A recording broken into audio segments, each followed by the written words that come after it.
Thank you very much.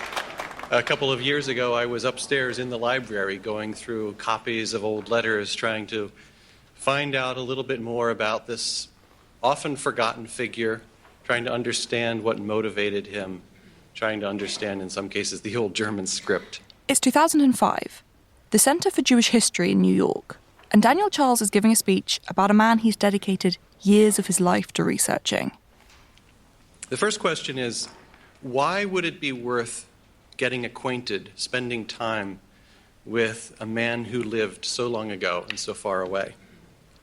Why, especially when he seems at first glance like a thoroughly repellent figure, a kind of monster? The monster he's talking about is a man called Fritz Harber, a German chemist in the 1900s with a bizarre legacy.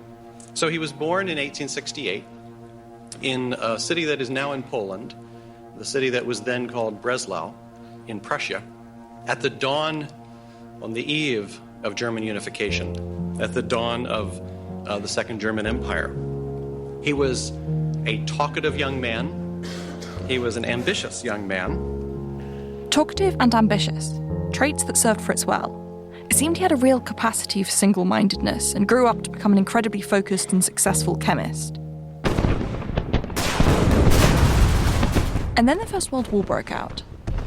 Harber throws himself into the war effort. He moved to Berlin and became, in the words of his friend, Richard Willstätter, another chemist, he went from a great scientist to a great German. With some professional successes under his belt, Harber started moving in the upper echelons of society, which he loved, and he became hugely invested in the German war effort. By 1915, Harber was displeased to see that the war had become something of a stalemate, with much of the fighting bogged down in trench warfare. And he wanted to do something to help. So he went to the German High Command with an idea. He said, well, if we're stuck with soldiers in trenches and machine guns have no way of driving the enemy soldiers out of the trenches, well, I have a solution.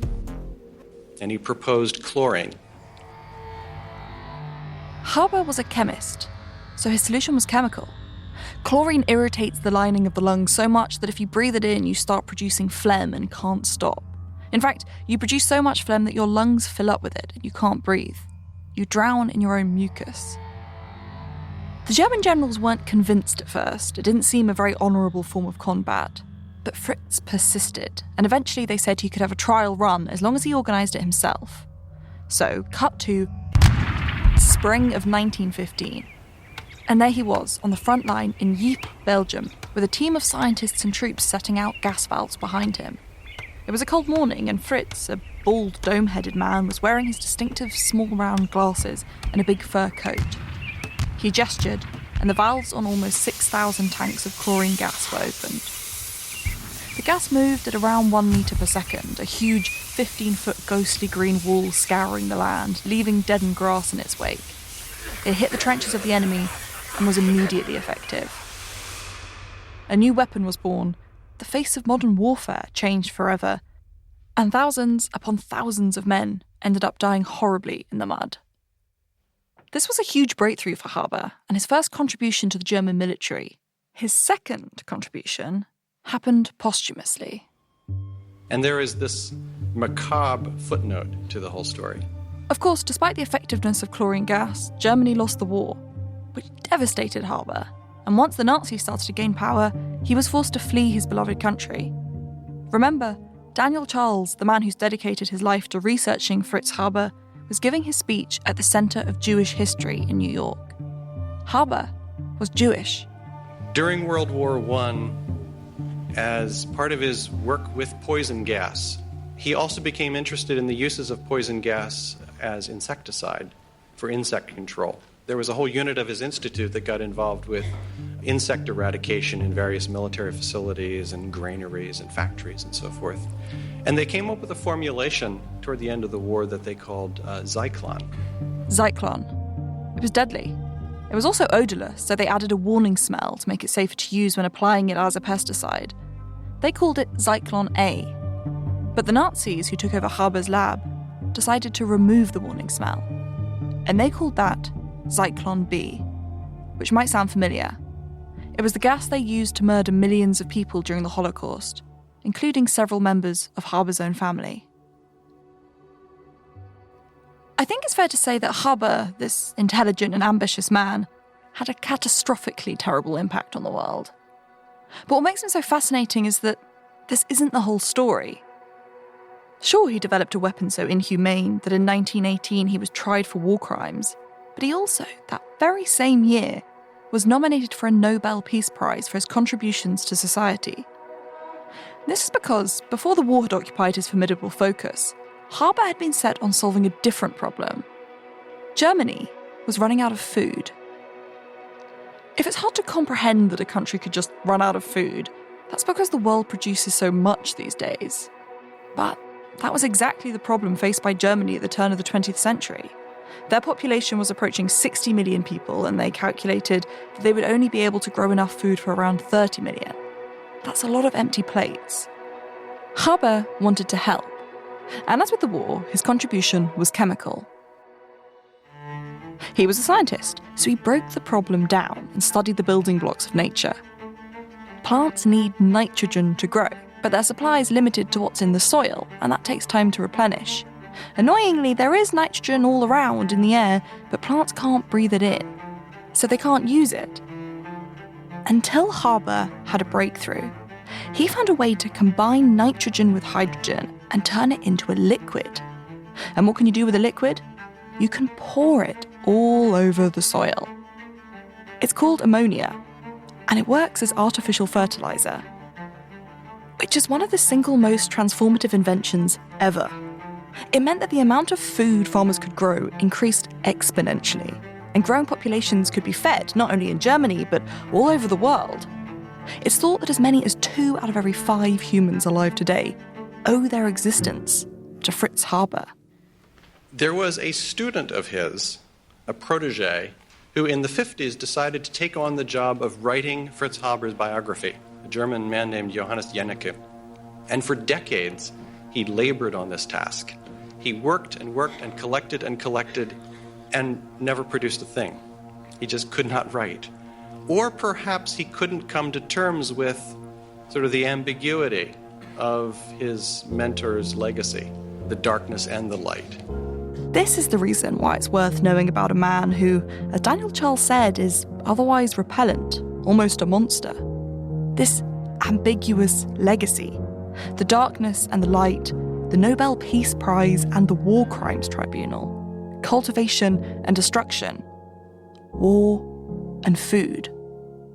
It's so contradictory. Or is it?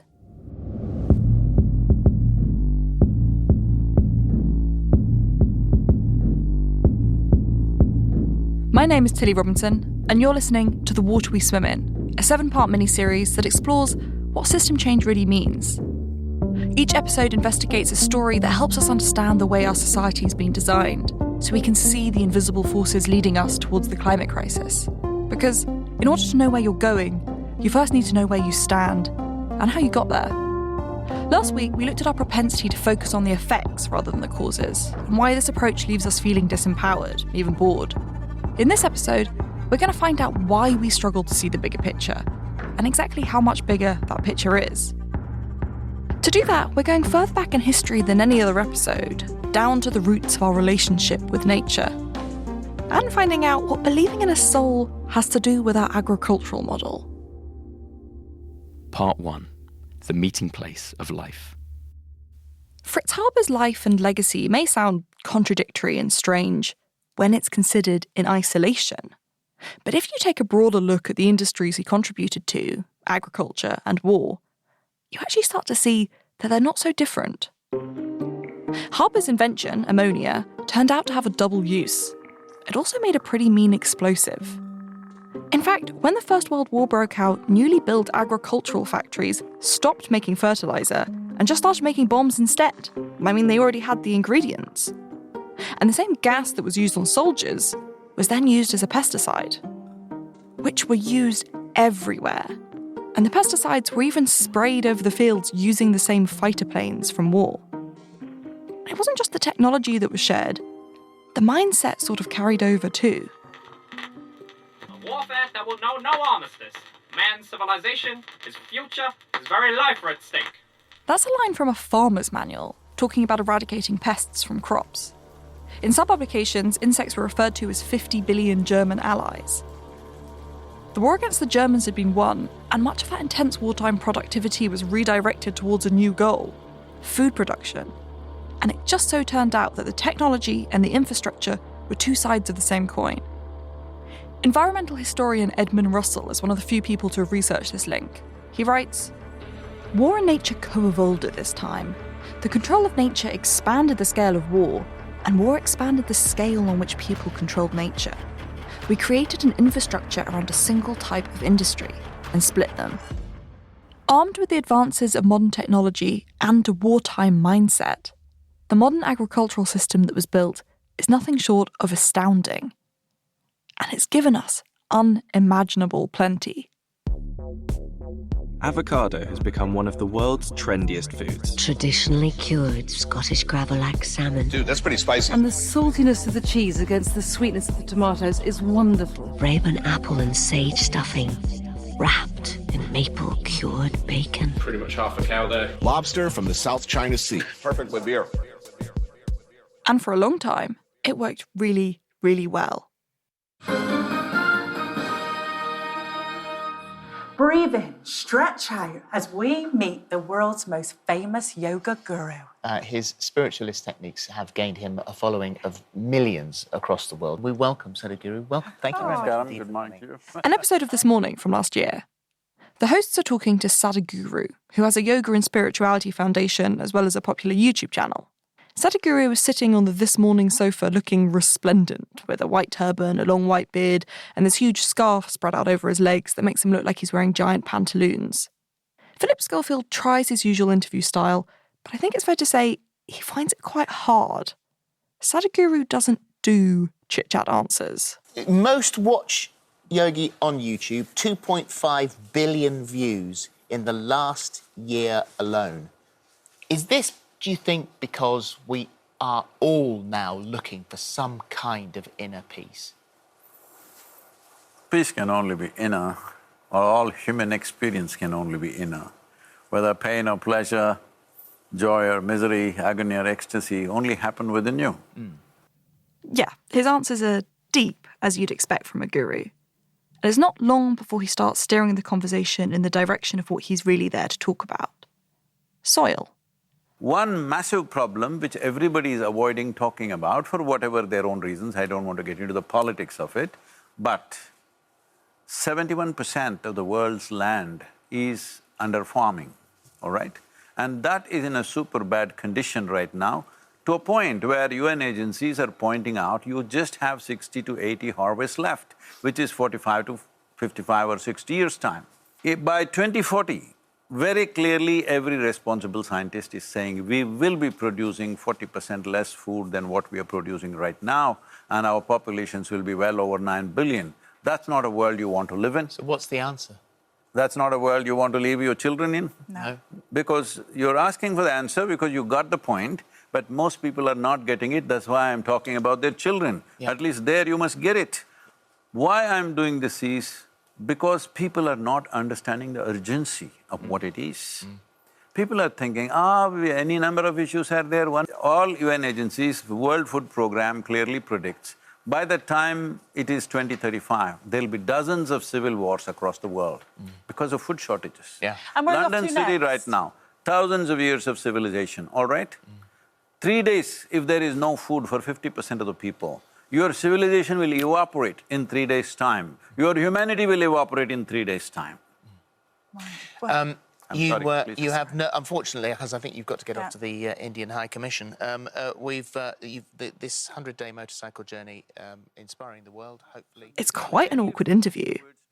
The earnest warning jars with that standard daytime telly chit-chat.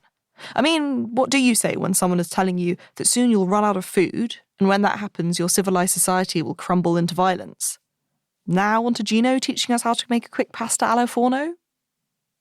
But there Sadhguru was, saying that we might have only 60 harvests left. This is, by all accounts, very alarming. And yet, I don't know about you, but I haven't seen many alarm bells being rung. do we really only have 60 harvests left? It's a pretty bold claim to make at 9 a.m. on that teal sofa. And food production doesn't seem to be slowing down. Food is still flooding in from all sides, thanks to Fritz Harber. But I thought it was a claim worth examining. So I decided to go to the source, where Sadhguru said he got his information. I decided to talk to the UN. By the way, in case it's not already obvious, I'm not someone who's always having chats with the United Nations. And the United Nations really isn't in the habit of having chats with unofficial bodies. But after several emails back and forth, interviews and lawyers, this unofficial body ended up at the UNCCD, the United Nations Convention to Combat Desertification. Okay, so good afternoon today. My name is Abdul Salam Bello. I'm Senior Project Manager at the United Nations Convention to Combat Desertification. Abdul is the sort of man who knows what's going on. He and I spoke for about an hour. A very busy man, basically. Busy, I don't know, but I'll try. He told me that soil degradation, or land degradation, is basically where the quality of soil drops to such an extent that you can't grow anything in it. And then, in a worst-case scenario, that leads to something called desertification, where the soil sort of turns into dirt and just blows away. And so when we talk about desertification, definitely it speaks to definite loss of that land that is become totally not usable, actually, either for the human being or for the animals or for the ecology going forward. Okay, I see. And so what would you say is the scale of this issue at the moment? Is there much desertification going on? Yes, if the rates of the way we are using or working, addressing the land, if we keep that trend, to give you an idea of the magnitude, by 2050, we will face about 95% of lands on the planet that will be degraded. Oh, wow. Oh, wow. I didn't realize. Yes. I didn't realize it was that soon. Yes, it's in 30 years, actually, yes. 95% of our food is grown in soil. And according to Abdul and the UNCCD, in 28 years, 95% of that soil will be degraded. So I got my answer. Our soil is in big trouble. But why? To find out, I talked to Anna Krauszanska, assistant professor at the University of Twente in the Netherlands. The first thing you should know about Anna is that she has this incredibly kind, warm, likeable face, which is very reassuring when you've just been talking about desertification and civilization collapse. The second thing you should know about her is that she loves talking about soil. And I mean, she really loves it. So I would describe myself as an environmental social scientist. And for the last 4 years now, I think it is, I have been completely and utterly obsessed with soil and everything that has to do with soil. The reason that Anna is so obsessed with soil is because of how vitally important it is. I mean, the short answer is very simple. No soil, no life. Soil is just the condition of existence on the dry surface of the planet. We could think of soil as the place where all the most important life-supporting relationships happen. So I really like to think about soil as this meeting place. Soil allows life to happen because it connects all the important things. It's the meeting place, as Anna says. And there's this whole complex world going on inside it. A mix of materials, organic matter, carbon, water, teeny tiny living things. In fact, there's 50,000 different organisms in 1 gram of healthy soil. And it's these organisms that make soil, rather than just lifeless mud. Because, make no mistake, soil is very much alive. But unfortunately, we're acting like it isn't. Our modern agriculture is based on a model of a relationship with soil in which we take things away and then we try to give them back. So we take away the nutrients in the form of a crop and then we give them back, but in a different form, in the form of chemicals. That magical fertiliser that Harber developed is amazing in that it boosts the amount we can grow in soil, but it is just a chemical substitute. And over time, that makes soil weaker because it's not getting what it really needs. The structure of the soil starts to collapse, which means all the pockets that hold important things like oxygen, carbon, and water get washed away. And without those things, organisms die. And these little microscopic biological exchanges, the ones that are fundamental to life, stop happening. Soils degrade when they're no longer connected to everything that they need to be connected to. Soils degrade when they can't perform this function as the meeting place. This is what soil degradation is. The biology of the soil no longer performing as it needs to. And because of that, you need to keep feeding it more and more synthetic fertilizers in order to keep crops growing. It's kind of like a drug addict needing a bigger and bigger fix of the drug that's killing them in order to function. And it means that we're losing a lot of healthy soil. In fact, topsoil, which is this alive bit where all of the stuff happens, takes 100 years to form an inch. And we've lost half the topsoil on the planet since the turn of the century.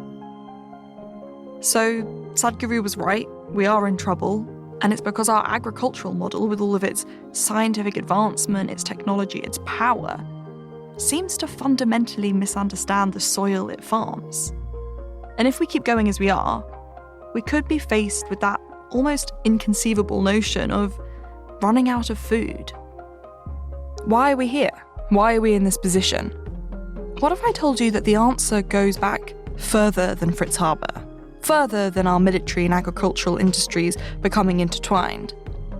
What if I told you that Fritz Harber wasn't the cause of all this, but rather the logical consequence of foundations laid years before? To really understand how we arrived at this problem and to understand what we need to do about it, it turns out we need to go back to the beginning, right down to our deepest roots. Part 2. The Roots of Reductionism. It's almost like, imagine if somebody built a house on a flawed foundation, but it was just a kind of a small house, like 1 or 2 stories, and there were cracks in the foundation, but it didn't really make much of a difference for that 1 or 2 layers. But then imagine that over time, that house got built on and built on and built on until it became basically like a skyscraper, but the foundations were still faulty. This is award-winning author Jeremy Lent. Jeremy has these thick lens glasses that make his big eyes look even bigger and more curious than they already are. And he is a curious man.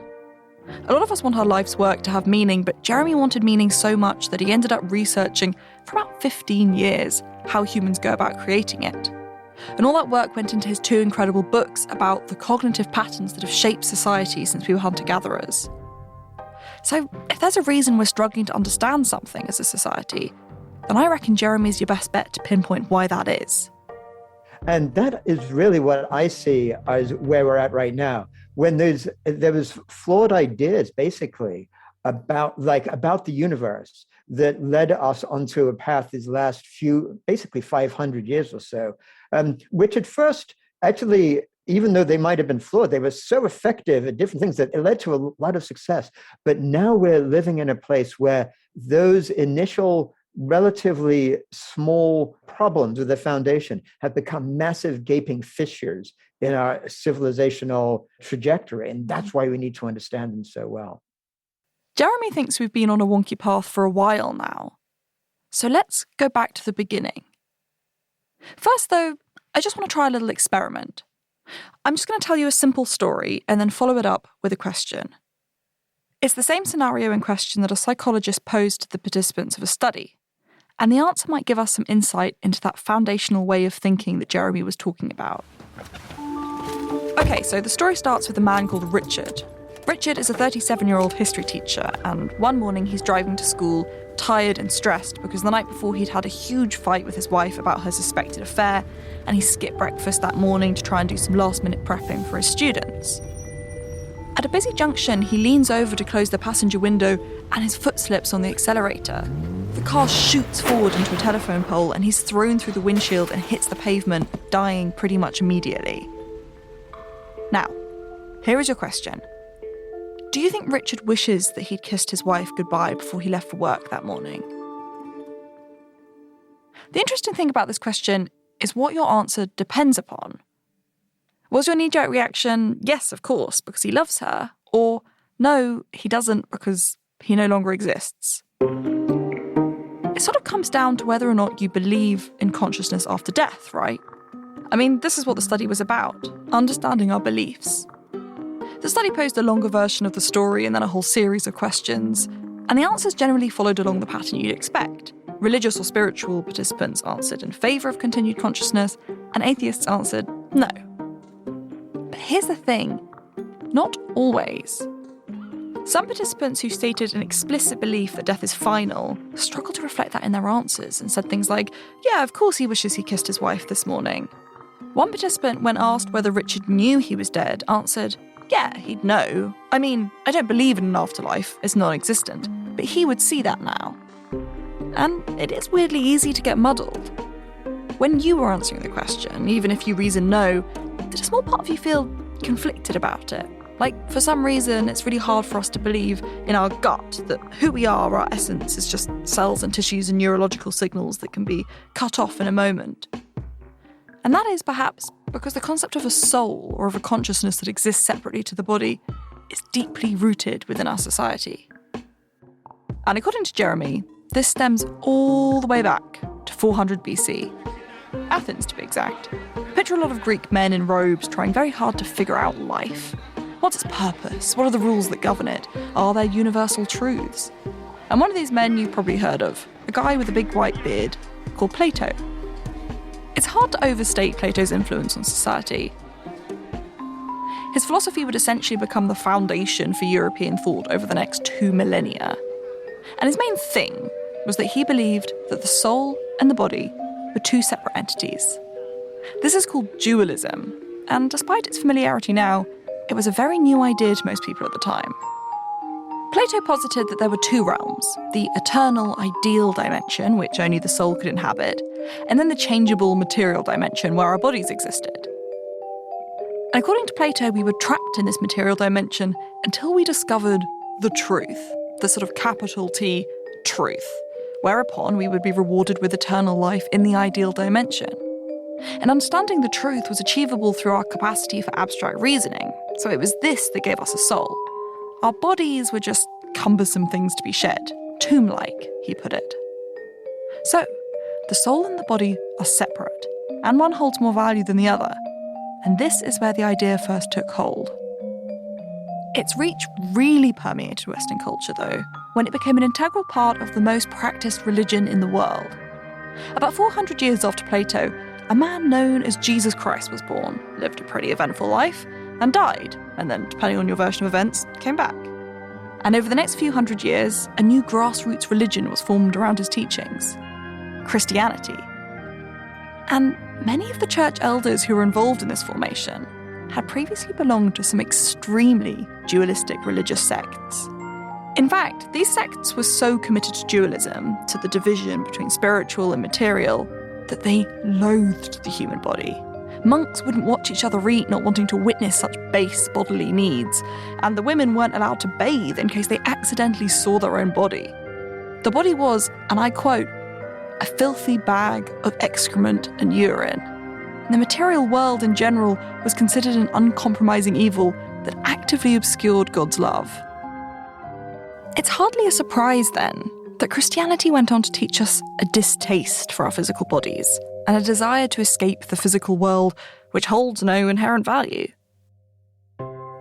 This is what Jeremy Lent calls a root metaphor. A root metaphor shapes our internal understanding of the universe, and so it ripples out, having profound effects on culture and society.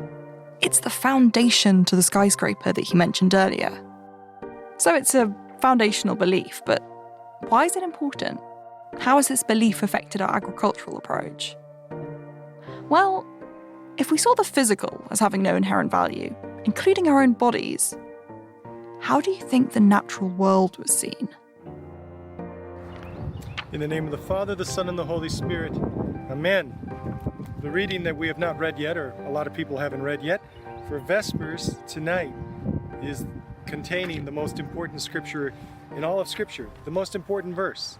So if somebody asks you, what's the most important scripture? You can say, It's from Genesis, and it's when it says, "Let us make man according to our own image and likeness, and let them have dominion over the fish of the sea, over the flying creatures of the earth, over the cattle and all the earth, and over all the reptiles that creep on the earth." When God creates man and woman in his image, he created them. He told them to fill the earth and subdue it, and twice said that he gives us dominion, authority over the created order. So that it is not Gus that has dominion over the world, it is me and you. We're the ones with dominion. We exercise authority. We are the ones who bring order into chaos. It's not animals. Animals are chaotic. We bring order into their chaos. If the soul is what gives value, and nature is just material, then surely nature has no inherent value. It exists only to serve us. This thinking is what formed the metaphor at the foundations of Western thought. Nature has no inherent value. It is ours to conquer and control. Here's Jeremy again. Because, and that's the thing, is that it's really, these ideas can be so deeply embedded in us that we don't actually even realize we're making presumptions about them. And that's what I describe actually as like a worldview. So we have a dominant worldview. And a worldview is a little bit like a lens through which we see the world. And just like we see the world through our eye, which is a lens, but we don't realize it's a lens. In fact, it's doing all kinds of distortions to the world the way it is, but then it makes sense to us because that's the pattern of meaning we put into it. A root metaphor is very powerful because it's the lens through which we see. And this means it doesn't just affect our philosophical framing of the world around us, it affects the way we investigate it. In fact, it shaped our entire scientific model. I think, therefore I am. And this starts with Descartes, a French philosopher in the 17th century. He kind of modernized the split of dualism, theorizing that the mind is the source of our true identity, and our bodies, again, are mere matter with no intrinsic value.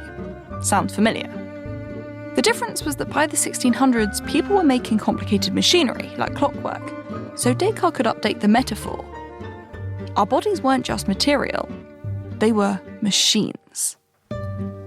I do not recognize any difference between the machines made by craftsmen and the various bodies that nature alone composes.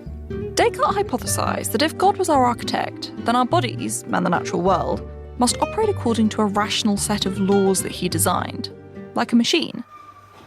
And this idea was revolutionary in terms of scientific investigation. Because if you want to understand a machine, what do? You take it apart. You separate the pieces down to the smallest component, analyse them, and then put them back together. And so this, the idea that nature worked like a machine, was the scientific foundation upon which Europe entered the Enlightenment. And it stuck, because it worked. And it's still the basis for how we approach things scientifically today. It's called reductionism. We break a complex phenomena or entity down to their elementary parts, study those, often as separate specialties, and then draw conclusions about the whole thing, just like you would a machine.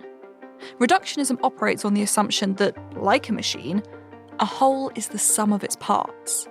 So by understanding the parts, we can then predict how the whole will behave, and, if we like, interfere and alter that behaviour or outcome. It gives us understanding, and it gives us control. And boy, has it been successful. By isolating nature's building blocks and analysing them down to the tiniest detail, scientists have been able to split the atom, create powerful computers, analyse and change the structure of a human genome. And breaking things down is exactly what Fritz Harber did.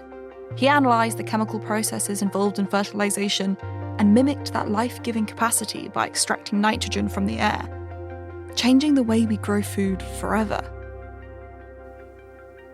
So, how did this root metaphor shape the world? Well, dualism gave us the desire to conquer nature, and reductionism gave us the ability to do so. And it's given us unparalleled progress. It's given us longer, more comfortable lives, endless food, pleasure, ease, and exploration. It's helped us build our house sky high. But it's also why the whole thing is in danger of falling down. is an attack on nature. Wildlife charities say it's an assault on nature. Already, the average 41% population of UK sizes plant of and animal wildlife have species are in dropped decline. by 68% 15% are since threatened with 500,000 extinction. insect species are threatened with extinction. Are destroying biodiversity. Fish are in trouble. Half of the But problems aren't unique to and fish. lose forest areas the size of 27 football including fields the every use year. of harmful fertilizers. Almost 31% of the world's fish populations are overfished. Every year, and another 58% we fish 90 are million fished at the tons of maximum. wild fish globally. A new study has found that over the past decade, the world's insect populations have reduced by 41%. Beekeepers all over the world have seen an annual loss of 30 to 90% of their colonies. In the past 27 years, the total biomass of all flying insects in northwestern Europe has declined. Vegetation disappears in the event of deforestation. 2 billion people in the world. 1 million animal and plant species face extinction. Part 3. A New Way. Systems Thinking. Of course, there's not just one way to view the world. So let's go back to the beginning again, back to 400 BC. Now, as we know, Plato's idea really travelled. Dualism spread all across Europe. But the one place it didn't really take off was China. To get from Greece to China in 400 BC, you'd have to go through Turkey, Iran, Afghanistan, probably Nepal, and then somehow get over the Himalayas. And when the fastest mode of transport you have is a horse and cart or a dugout canoe, that's a long journey. So back then, when China was also trying to figure out the meaning of the universe, they were doing so totally separated from the idea of dualism. And what they came up with was startlingly different. Instead of imagining two realms, the physical and the spiritual, they just had the one. Dao, 常是无名荒木. Tao everlasting is the nameless uncarved wood. Though small, nothing under heaven can subjugate it. 天下莫能屈服. Tao, spelt T-A-O, was what they called the organising principle of the universe, the source of existence. And it was in everything. Here's Jeremy Lent again. There's this beautiful passage in a book by somebody called Zhuangzi, who's one of the great sages from Taoism from that time. And he's walking in this garden with this other kind of Confucian sage who's trying to understand Taoism. And this person, it's a little bit like, imagine like a Western person might have been saying, and the person is saying to Zhuangzi, where is the Tao then? Is it in the sky? And Zhuangzi says, yes. He says, well, is it in the earth? And he goes, yes. And he says, well, is it even in the kind of in those weeds down there? And he goes, yes. And he goes, well, what about the piss and shit? It can't be in that. And Zhuangzi says, yes, it's there too. It's like it's everywhere, all around. The material is spiritual. Tao, the source of everything, is in the piss and the shit. Everything has value because it's part of the universe. It's a bit different to filthy sack of urine and excrement being the antithesis to God's love. Over time, the way dualism developed with Christianity, Taoism was developed by the Neo-Confucians.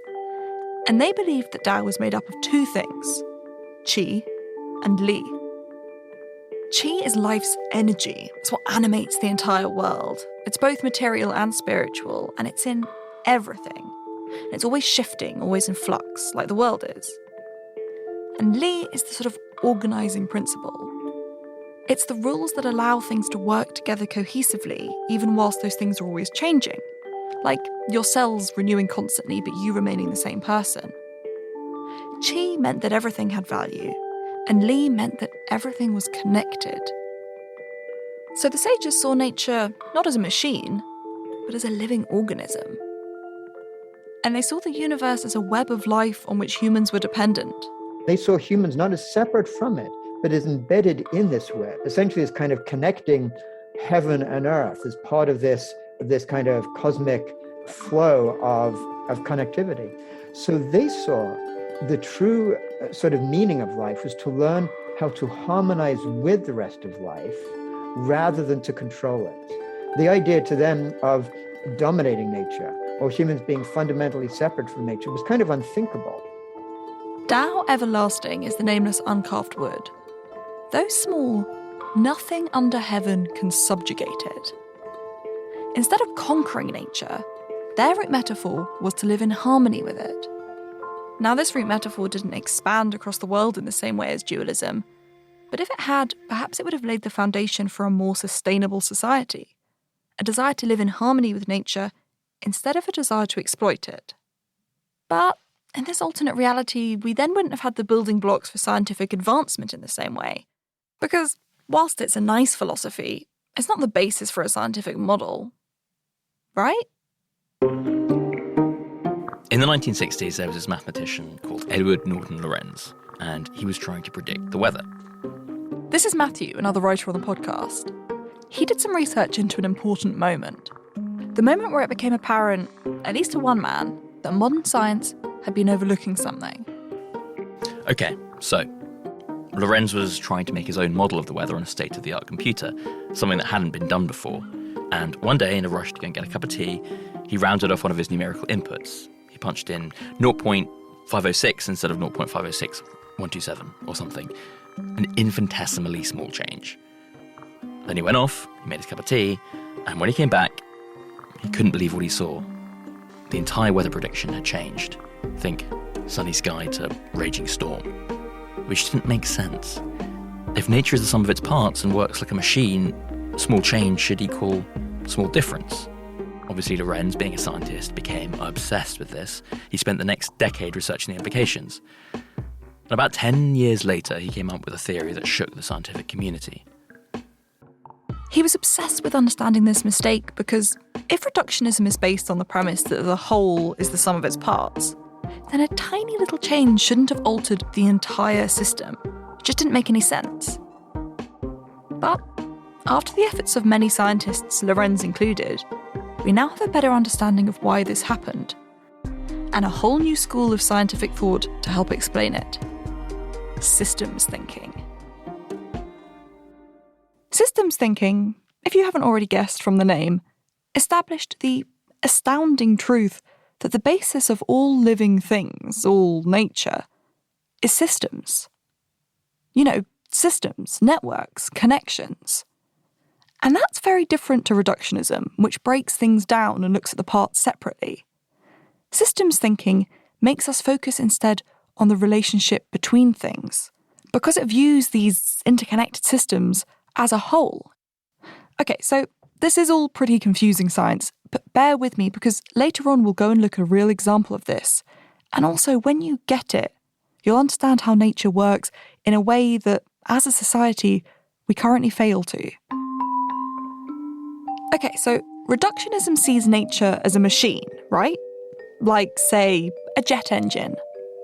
A jet engine is what we would call a complicated system. There's lots of tiny little components required for it to work, but when you put those little bits together, the system works the same every time. It's linear. The relationships are set, which means you can predict exactly how it will work. I mean, if you couldn't, you probably wouldn't want to catch your flight. Well, systems thinking shows us that nature doesn't work like that. Consider something as seemingly simple as a worm. A worm is also a system, a living system. It's made up of networks of tissues and cells, and then those cells are systems of networks and molecules, and the worm itself is part of a larger ecosystem. Well, all these elements that make up the worm interact and influence each other in ways that aren't the same every time. They feed back into the system in a non-linear way. The worm is a complex system, and complex is different to complicated. Any of these systems work according to complex, nonlinear feedback effects, where lots of parts are there, but they don't just have direct relationships with other parts, but those relationships are nonlinear, and the effect of one part will feed back and then change the initial part. All the different parts of the system affect the actual system as a whole. And the system as a whole then has an impact on the different parts. But what this means is that you can never exactly predict what that system will do. Hence why a tiny change in a weather system could result in sunny skies turning to stormy clouds. Living systems work as a whole. And amazingly, that whole can be more than the sum of its parts.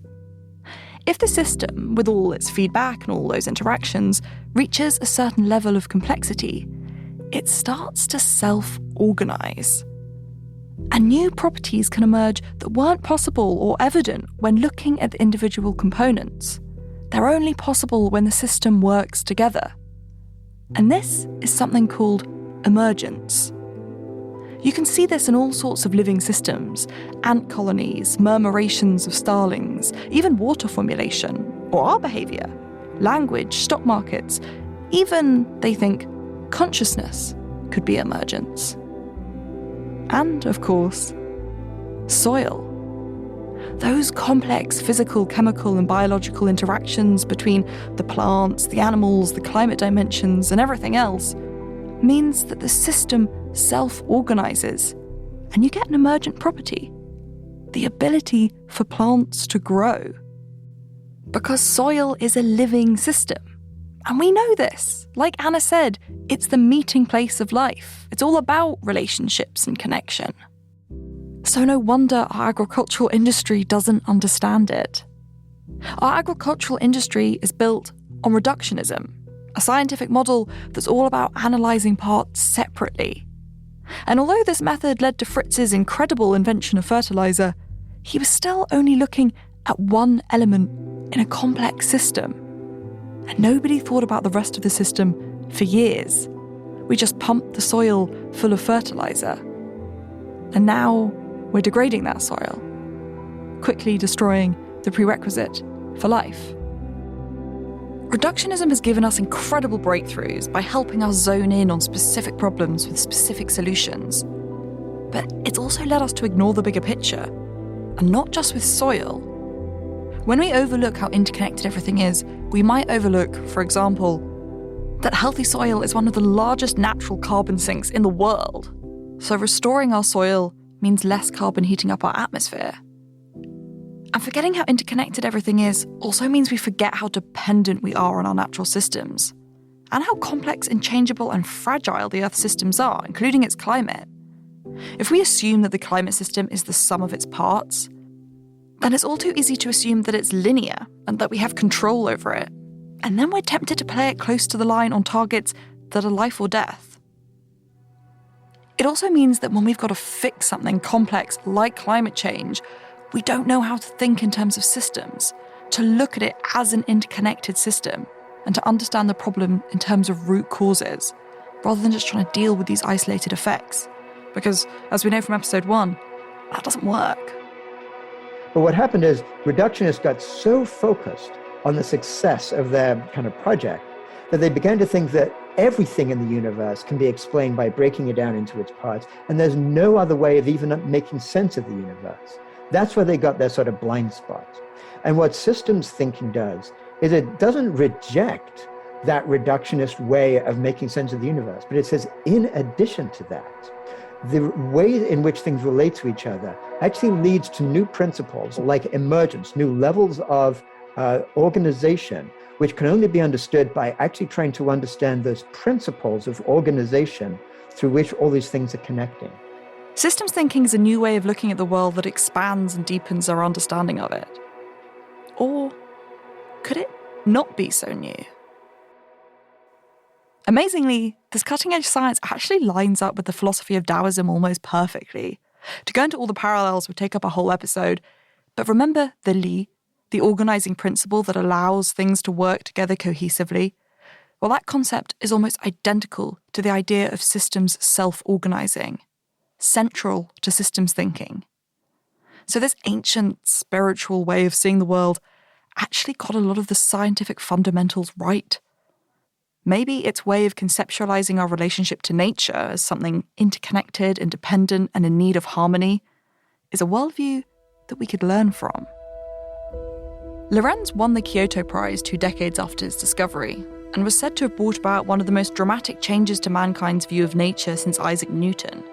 But despite this, the mainstream approach remains reductionism. Systems thinking is relegated to the fringe, and our agricultural industry remains far, far behind. Still attempting to divide and conquer, still waging war on the landscape, and still destroying biodiversity in an attempt to gain control. And that's because it's really, really hard to to change a root metaphor. Hard, but not impossible. These are the sounds of me driving down to a farm in Kent, Loddington Farm. It's a fruit farm, grows apples and pears for juice. It's a cold November morning and the sun's just starting to set as I get there, very late for the interview. I've come to talk to James Smith. It's his farm. It's been in his family since 1882. But the reason I've come to talk to him is because he's trying things differently from how they've been done before. Okay. Picking up a deer. Okay, sure. Yeah. Alive or dead? Okay, that makes more sense. Cool. Okay. Right. Great. Sorry, I think there was a bit of confusion between. There was. I had. Anyway, nice to meet you. Really nice to meet you. I'm sorry it took me so long to get down here. No problem. I also now realise I'm getting just. It's very much a working farm. We had to pause the interview when someone came to pick up a deer. There are whirring machines and a lot of mud, but it sits on a hill overlooking a valley covered in green, even in the dead of winter, and it smells sweet like fresh apples and blackberries. James is hard to age, could be anywhere from 30 to 40, sporting a sandy beard and wellies. He's energetic, but he has to be. He's juggling a lot. Or going like a blue-arsed fly, as he puts it. But that's okay, because he's found a new lease of life in the last few years. It wasn't always this way.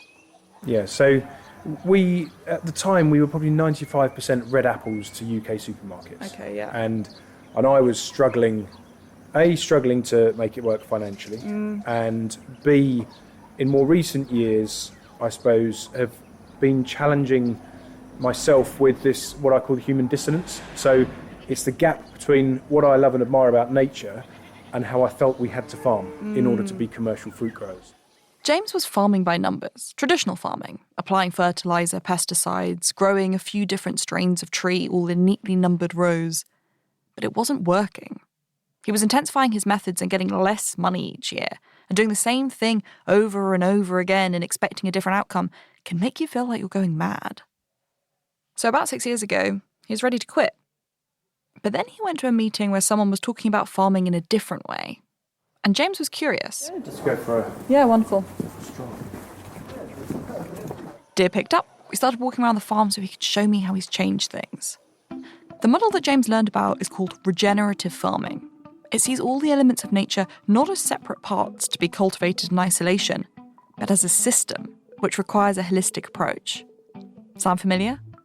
It's an approach that comes from the only parts of our world still untouched by the dominant culture, where those root metaphors never took hold. Indigenous peoples. Distinct social and cultural groups that share collective ancestral ties to the lands and natural resources where they live. Their philosophy, their beliefs, and their root metaphors are alien to Western culture. They align much more with that of ancient China. So perhaps it's no surprise then that despite making up only 5% of the world's population, they protect 80% of the world's remaining biodiversity. So in regenerative farming, you look at a specific area of land you're working with, and you think, how do the ecosystems work best here? Because different plants and animals thrive in different places. And then you learn how to support these systems so as to help create the healthiest land possible. Well, I think the way I see it is that we're looking at regenerative farming has sort of done for me is that I now look at myself as sort of like an ecosystem manager and see my crop as part of a wider ecosystem rather than the ecosystem. You know, very very often we focus on the above ground part of a plant. We look at it. We like to mineral analysis, etc., but we look at it in isolation and then we try and fix those problems in a typical, modern farming way. In that you see a problem, fix it, rather than looking for excusing the pun, but looking for root causes and addressing some fundamental issues around the overall health of our land and our soil. So there's no one-size-fits-all approach, but there are principles. And the most important one? Protecting the soil. The soil isn't tilled or disturbed, and its structure is protected and supported by the cover crops. But what I do know is that if you stop putting chemical on and let plants grow, soil improves. Yeah. It smells better, it looks better, there are more earthworms, there are some real basic things we can do to see the function of our soil. Is it literally, you can tell by the smell? And here's the thing, farmers are starting to apply this principle. In fact, 75% of UK farmers have voiced the fact that they think regenerative practices are really important for the future of farming. Because farmers need to be able to grow food, so they're discovering a new way of doing things out of necessity. And in doing so, it's changing the way they see nature. It's changing the way they feel about nature. Yeah, absolutely. And do you think, because there seems to be, more and more farmers in the UK are coming to look at this more sort of natural, regenerative style of farming. Yeah. Do you think that's because it works? Yeah. Fundamentally? Yes. Yeah. If you can show farmers that they can do something that is simple, that is inexpensive, and has a direct benefit for their business, then they'll crack on. They'll do it, yeah. And actually, when they start to do it and they start to see the benefits, then you sort of start to scratch the itch. You're on the journey then. Yeah. And then it's like, well, what else can we do? And so you're driving around, and there's pollen and nectar, and there's diversity, and there's, it really is kind of moving. And I think that's what's really heartening is, as you drive around, and when you're looking at the countryside with, different eyes, you can see it happening. There's fewer ploughs roaring up and down. There still are some, but the way people are farming and the different crops that are in the ground, and this move towards a kind of way of farming it's really encouraging. I started this episode talking about Fritz Harber, the man who changed forever how we wage war and how we grow food. A man whose legacy encompassed both the light and the dark. The brilliant light of scientific advancement, which has provided us with such abundance and health, and the dark of our desire to conquer the natural world. Our inability to value and understand systems of which we're inextricably a part. For years, we haven't been able to have the light without the dark. Advancement and understanding have always meant destruction and domination. They're two sides of the same coin. But the reason why talking to James gives me hope is that he shows there is a way out of this. A way that allows us to make the most of nature whilst also appreciating the complexity of its relationships and our relationship to it. All it takes is a reconsideration of our roots, the roots down in the dark of the soil, and the roots in our past that determine how we see the world and everything in it. You've been listening to The Water We Swim In. Next week, we're trying to understand our economic goal by looking at Derren Brown and donuts. If you're interested in finding out more about systems thinking, Loddington Farm, or how to protect our soil, head on over to our website, waterweswimin.co.uk. There's a lot of extra cool stuff on there. If you enjoyed the episode, please rate and review on iTunes. It really helps other people find us. Producing this episode was me, Tilly Robinson. Co-writing was Matthew Robinson. Mixing by Naked Productions, with original music by Drew McFarlane.